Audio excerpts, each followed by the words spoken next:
होते हैं, ज्यादातर लोग जब उनको कोई चीज नहीं आ पाती तो कभी इस पर चिंतन मनन नहीं करते कि मुझसे गलतियां कहाँ हुई, मैं क्यों इस काम को नहीं कर पाया, ये नौकरी मुझे क्यों नहीं मिली, मेरे मार्क्स कम क्यों आए, कहां पर मुझसे कमी रह गई।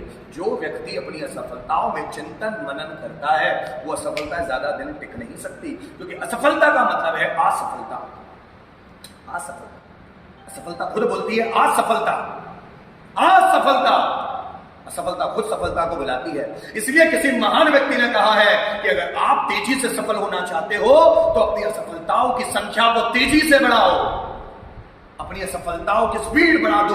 अगर सफल जल्दी होना चाहते हो तो ज्यादा से ज्यादा गलतियां करो और गलतियों को सुधारते चलो, स्पीड बढ़ाओ अपनी असफलताओं की, तब सफलता आपको मिलेगी। और जितना ही आप सफलता के रास्ते पर चलोगे असफलताएं तो आएगी। जब भी आप कोई नेक काम करने का सोचोगे रास्ते में अड़चने तो आएगी। कोई आप ईश्वर के अवतार तो हो नहीं, और जहां हम ईश्वर के अवतारों की बात करें उनकी जिंदगी में कौन सी समस्या नहीं आई भाई। मैं इसलिए तो बोलता हूं कभी पढ़ो कि शिव शिव क्यों हो गए, राम राम क्यों हो गए, और कृष्ण कृष्ण क्यों हो गए, क्यों मोहम्मद साहब क्यों हो गए, क्राइस्ट क्यों हो गए। क्या उनकी जिंदगी में अड़चने नहीं थी? एक को तो सूली पे चढ़ा दिया गया, जीसस क्राइस्ट, लोग मानते ही नहीं थे, समझते नहीं थे। और जीसस क्राइस्ट जब इस दुनिया से चले गए तो मानने वाले लाखों नहीं करोड़ों बन गए। आज दुनिया में सबसे ज्यादा माना जाने वाला धर्म है क्रिश्चियन धर्म, सबसे टॉप पर आता है, दूसरे नंबर पर मुस्लिम धर्म, अभी थर्ड नंबर पर तो है नहीं, हिंदू भी नहीं, थर्ड नंबर पर सब टुकड़ों में बटे सबसे ज्यादा। और जब जीसस क्राइस्ट इस दुनिया में थे उनको मानने वाला कोई था नहीं, बहुत कम लोग, उनके साथ उनके 13 शिष्य रहते थे, बस वही लोग मानते थे उनको ज्यादा। और कुछ लोगों पर फर्क पड़ जाता था उनका, लेकिन उनके ज्यादा फॉलोवर्स नहीं थे। इस दुनिया में जाने के बाद उनके बहुत फॉलोवर्स पड़े। जब साईं बाबा साक्षात इस दुनिया में थे कोई उनको मानना चाहता नहीं था, लेकिन साईं बाबा जब इस दुनिया से गए तो मानने वाले की फौज बढ़ गई। अब से साईं बाबा में भीड़ इतनी, क्योंकि दर्शन करने के लिए भी 10 बार सोचना पड़ता है। भगाते हैं जैसे सिक्योरिटी भगाती है बात, जरा समझना बात। आपकी जिंदगी में भी ऐसा हो, आपकी जिंदगी में आपको मानने वाले को कोई मिलेगी। हर किसी की जिंदगी में टेढ़े लोग हैं, आपकी जिंदगी में भी आएंगे जो आपको काड़ी करेंगे, आपकी क्षमताओं को इनडायरेक्टली वो चेक करेंगे। जब भी कोई आपके कामों में काड़ी करे ये समझ लेना इनडायरेक्टली ऊपर वाला आपकी क्षमताओं को चेक करना चाहता है।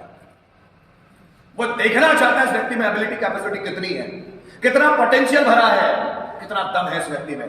क्योंकि राजा बनने का हक उसी को है जिसमें बहुत सारी कैपेबिलिटीज होती है। हर कोई राजा बनने के लिए पैदा नहीं होता है, यहाँ सब मजदूर है, सब मजदूर।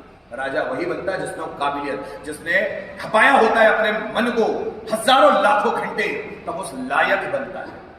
और लायक नहीं बनेगा तो नालायक बनेगा। आपकी मर्जी है नालायक बनना है या लायक बनना है, या फिर खलनायक बनना है। ये मर्जी सब आपकी होती है, और बिना आपकी मर्जी के आप कुछ भी नहीं बनते। अगर इस दुनिया में असफलता या फेल्योर आती है तो सिर्फ अपने आप को ब्लेम करना, मेरे कारण। और जिस व्यक्ति ने खुद को ब्लेम किया वही बहादुर बन सकता है। हम युद्ध हारे तो किस कारण, क्या कमी रह गई, चिंतन मनन। नौकरी मिल नहीं पाई तो क्यों नहीं मिल पाई, क्या गलती कर गई या क्या गलती कर गया, ये ज़हन में बिठा लेना। ये शब्द जिस वक्त आप फेल होंगे तब भी याद आएंगे, उस वक्त हिम्मत हार के बैठ मत जाना। बहुत बार आप ये सोचते हैं कि मैं करूंगा, करते भी हो पर सफलता हाथ नहीं लगती, चीजें सही ढंग से हमारे हाथ में नहीं आती। और ये सबके साथ होता है, मेरे साथ भी होता है।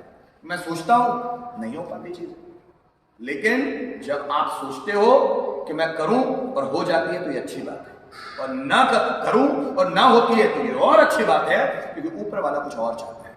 या तो मैं ज्यादा मेहनत करूं या फील्ड बदलूं, दोनों में सोच, डिसीजन आपके होते हैं। जिंदगी में भी जब आगे जाओगे तो सब लोग नौकरी के लिए कंपटीशन करेंगे, मुझे मिल जाए, मुझे मिल जाए, मुझे।